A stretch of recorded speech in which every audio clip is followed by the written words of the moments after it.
Boa, e aí, tudo bem? Vamos hoje falar sobre negócio jurídico, plano de validade.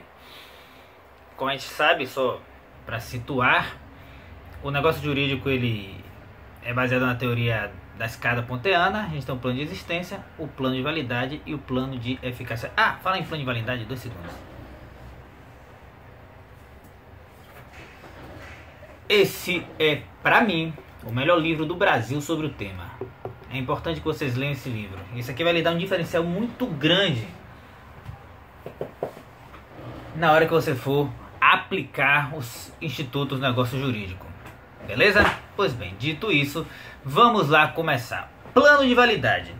Bem, o plano de validade, ele é um plano que vem qualificar o negócio jurídico. Uma vez que ele exista, eu preciso de uma nova característica. Eu preciso da validade. Essa qualificação é exatamente essa validade do negócio jurídico. Saber se ele é válido ou se ele é inválido. Para que ele possa ser aceito pelo sistema e produzir os seus efeitos. Não quer dizer que o negócio jurídico inválido não venha a produzir efeitos. Mas vamos começar pelo básico. Vamos seguir a escadinha existente, válido, eficaz. Essa questão de invalidade e produção de efeitos a gente vai falar ainda. Bem, então uma vez que ele exista, eu preciso ver se ele é válido, se ele está de acordo com o sistema jurídico. E como é que eu sei se um negócio jurídico é válido ou inválido? Bem, para que ele seja válido, ele tem que preencher os requisitos de validade.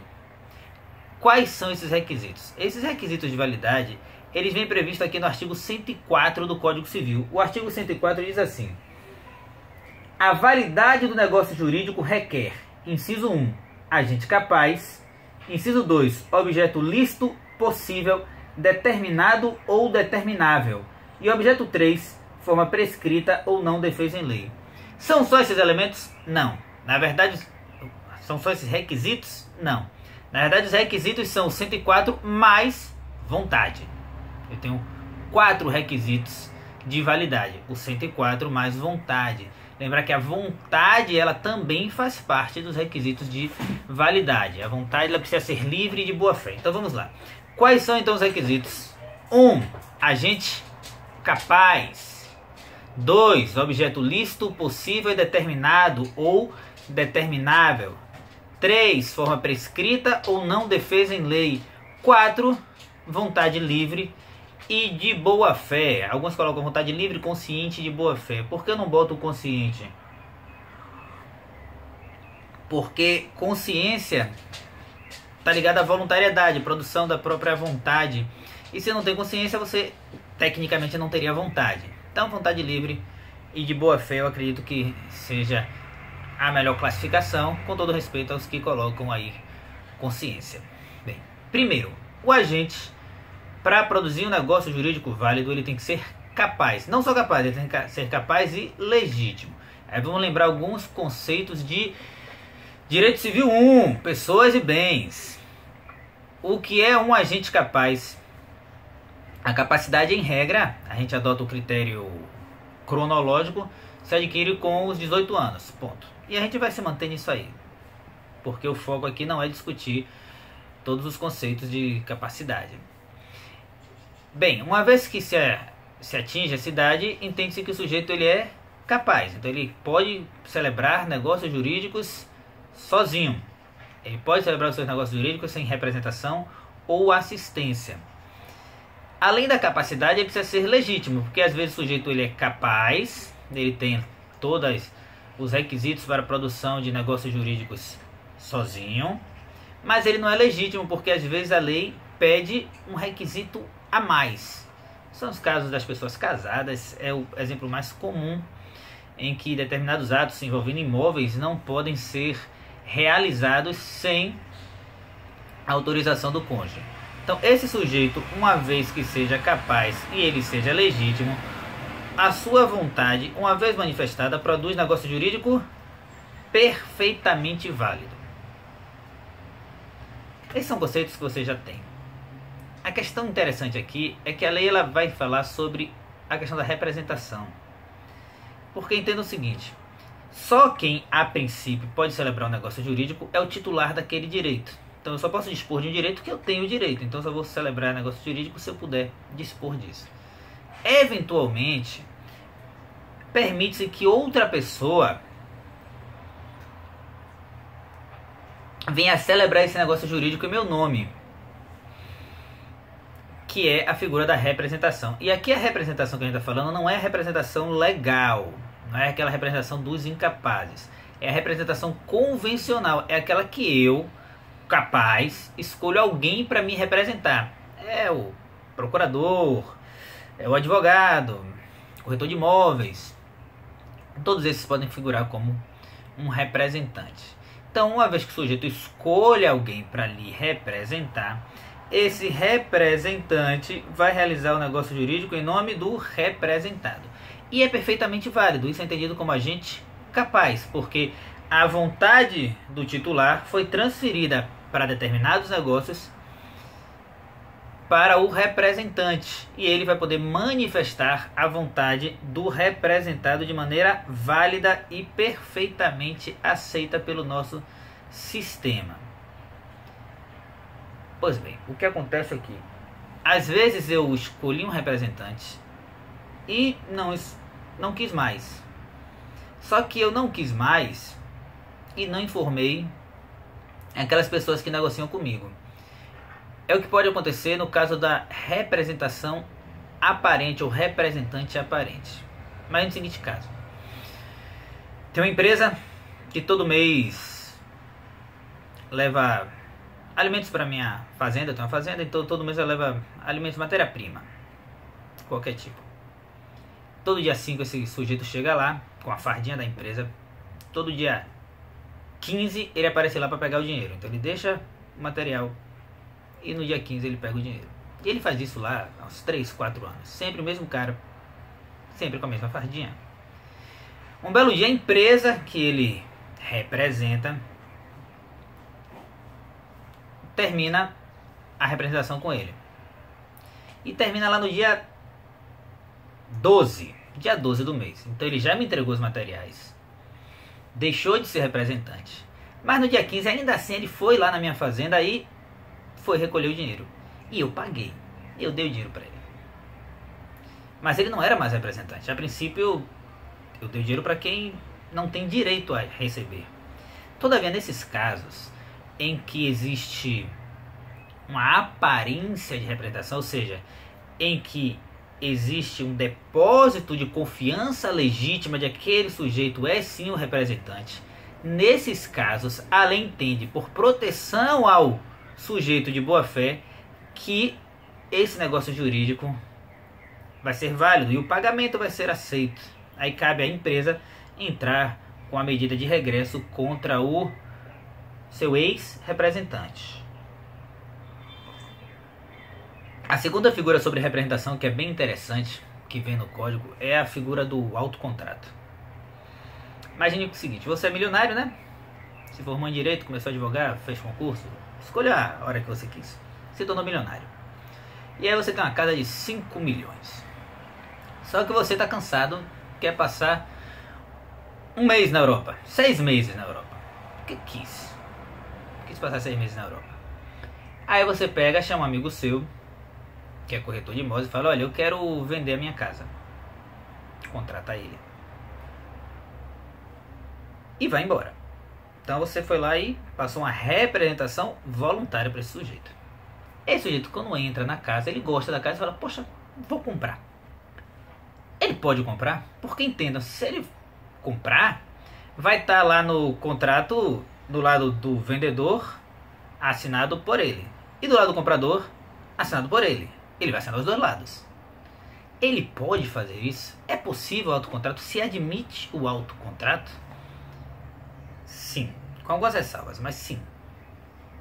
Porque entendam, o negócio jurídico aqui, o que acontece é que ele não está realizando um negócio consigo, o representante não está realizando um negócio consigo mesmo. Porque eu não conto os sujeitos, eu conto as vontades. E eu tenho duas vontades, a vontade do comprador e a vontade do vendedor. Só que a vontade do vendedor está sendo representada, coincidentemente, pelo comprador. E isso é perfeitamente aceito desde que. Artigo 117 do Código Civil. Ele diz assim: salvo se o permitir a lei ou o representado, é anulável o negócio jurídico que o representante, no seu interesse ou por conta de outrem, celebrar consigo mesmo. Então, é válido desde que, aí eu tenho que preencher o requisito, olha, permitir a lei ou o representado. Se houver permissão desses sujeitos, ele é perfeitamente válido. Se não, ele é anulável. O que é anulável, nós vamos saber na nossa aula sobre teoria das invalidades. Voltemos. Mas anulável, só para situar, é inválido. Então, caracterizaria uma invalidade.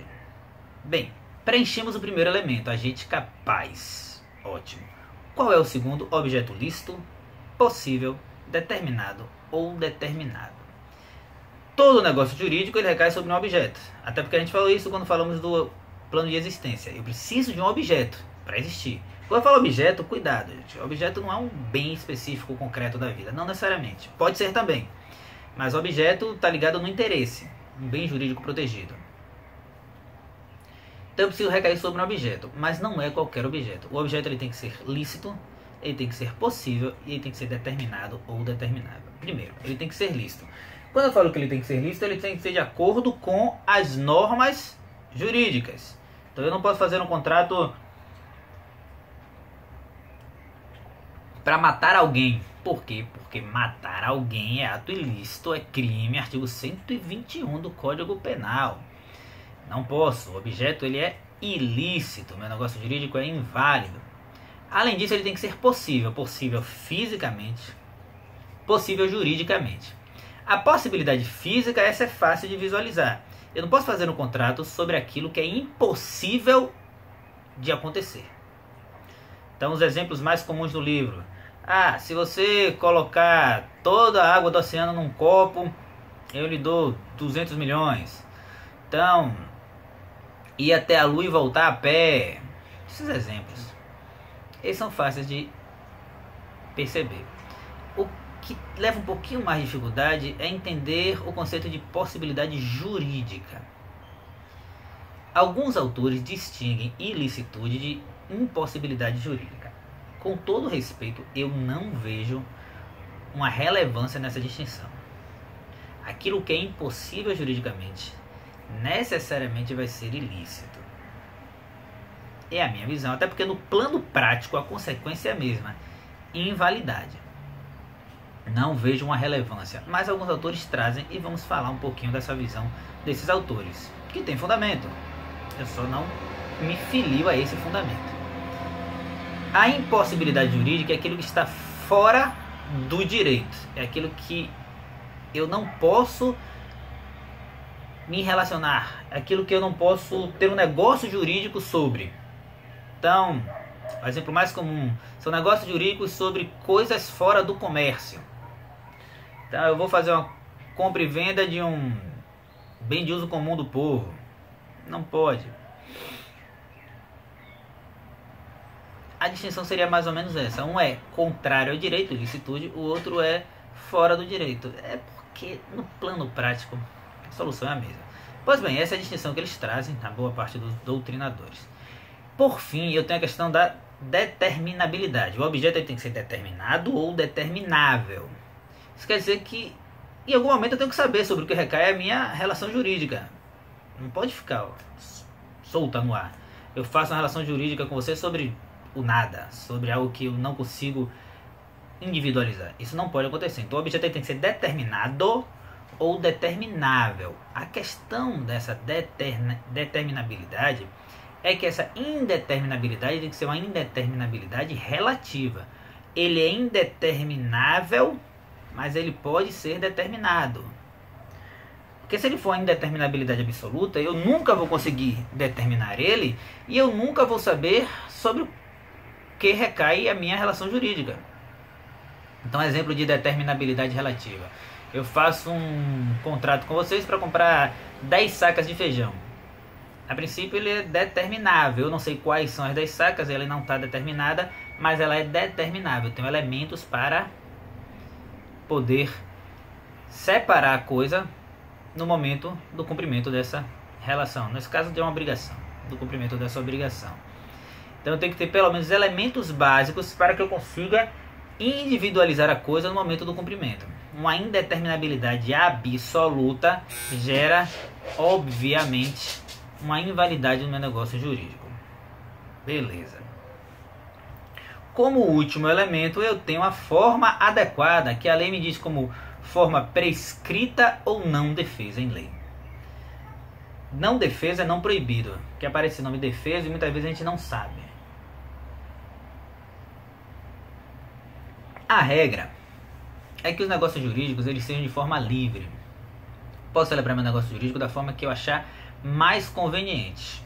Escrito, verbal, mímico. Na verdade a gente celebra muito negócio jurídico de maneira mímica. O ônibus é isso. Você estica o braço, ele finge que não vê, passa direto para 10 metros na frente para você sair correndo atrás dele. Mas está aí celebrado. Você aceitou uma oferta que está expressa lá no ônibus. Essa é a regra. Ele é de forma livre. A gente tem que parar de pensar que o contrato só existe se for escrito. Não é assim. Ele existe de maneira verbal sem nenhum problema. A questão é, normalmente é assim, eles são de forma livre. Excepcionalmente, a lei pode pedir uma forma específica.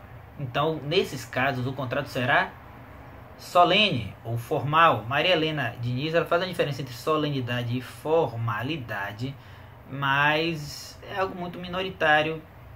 Existe, apenas saibam que para ela a solenidade são aquelas formalidades que têm como consequência a nulidade, e a formalidade é uma forma específica que não necessariamente geraria nulidade. Aí você poderia entrar o ad probatione, que é que a gente vai falar exatamente agora. Quando eu falo de negócios jurídicos solenes ou formais, eu tenho dois tipos de formalidade exigida pelo nosso sistema. A formalidade ela pode ser ad solenitatem ou ela pode ser ad probatione. Ad solenitatem é quando a forma exigida por lei ela é essencial para o negócio jurídico.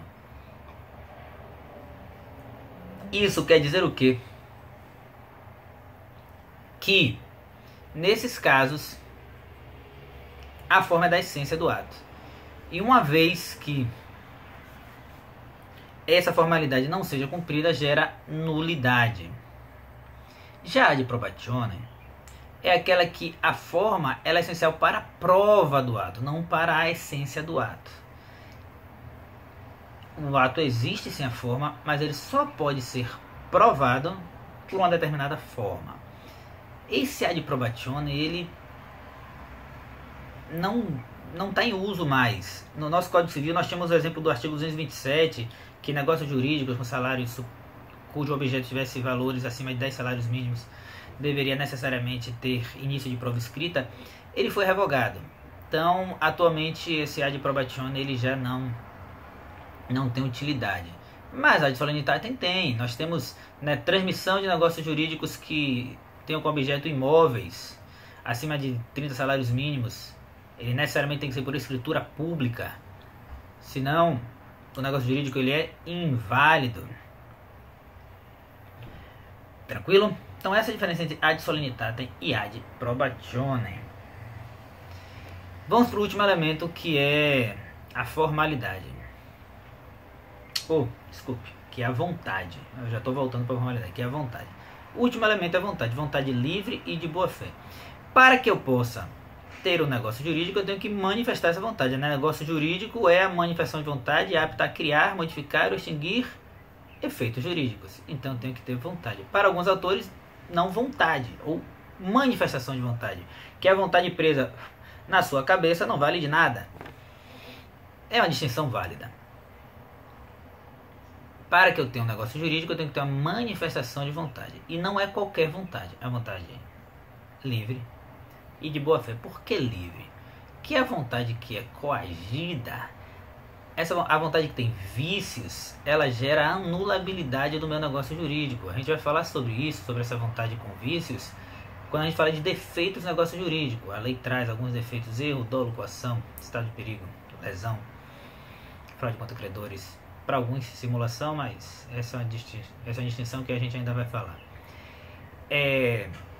A vontade ela não pode ter vício, a vontade ela tem que ser livre. O sujeito tem que ter consciência da produção da sua vontade e tem que ter projeção daquilo que alcançar sem que exista nenhum vício entre o que se quis e o que se alcançou. Se eu tenho uma quebra nessa vontade, essa vontade é tida como não livre, seja por uma coação, o meu negócio jurídico não vai ser válido. O segundo requisito é que, além de ser livre, tem que ser de boa fé. E aí vem o que é boa fé. Essa boa fé aqui, quem está falando, não é a boa fé subjetiva, porque entende-se que o que rege as relações jurídicas, os negócios jurídicos, é a boa fé objetiva. A gente tem uma previsão disso lá em contratos, no artigo 421 do Código Civil, que diz que a boa fé vai reger os negócios, quer dizer, os contratos. O negócio jurídico, o contrato é uma espécie de negócio jurídico, entende-se que a boa fé objetiva ela vai permear todos os tipos de negócio jurídico. O que é a boa fé objetiva? Boa fé objetiva é a norma de conduta ética imposta a todos os sujeitos. Não está ligado ao que você quer, o que você acredita. Não está ligado a um subjetivismo do sujeito. Está ligado a uma norma imposta. Então, se você quer ou não quer agir de boa fé, não importa. A lei não se preocupa com a sua vontade. Quer dizer, com a sua intenção. Porque ela se impõe a todos, queira ou não queira. Nesse sentido, a boa-fé ela tem uma função muito interessante, que é a função limitadora do exercício de direitos. O que quer dizer que eu só vou conseguir exercer um direito se a minha vontade estiver de acordo com a boa-fé. Porque se a minha vontade não estiver de acordo com a boa-fé, por mais que eu tenha esse direito previsto em lei, eu não vou conseguir exercer esse direito. Por quê? Porque ele é contra a boa-fé. Beleza? Isso é considerado o exercício abusivo de um direito. E o exercício abusivo de um direito, de acordo com o artigo 187 do Código Civil, equipara-se a um ato ilícito. Pois bem, se eu tenho um agente capaz, um objeto lícito, possível determinado, uma forma prescrita ou não defesa de lei, e uma vontade livre de boa fé, eu tenho meu negócio jurídico válido. Ah, uma ressalva, agente capaz. Se eu realizar um negócio jurídico com um agente incapaz, ele necessariamente é inválido?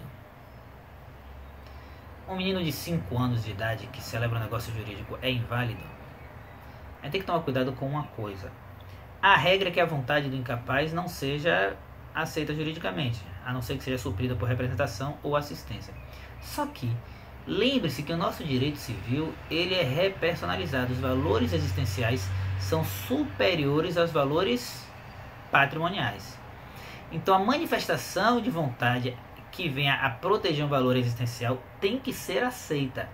Dessa forma, entende-se que no caso de interesses existenciais, a vontade mesmo do incapaz, ela é aceita. Isso vem inclusive previsto no enunciado 138 das Jornadas de Direito Civil. Fechamos nosso plano de validade, os requisitos. Voltaremos com a teoria das invalidades.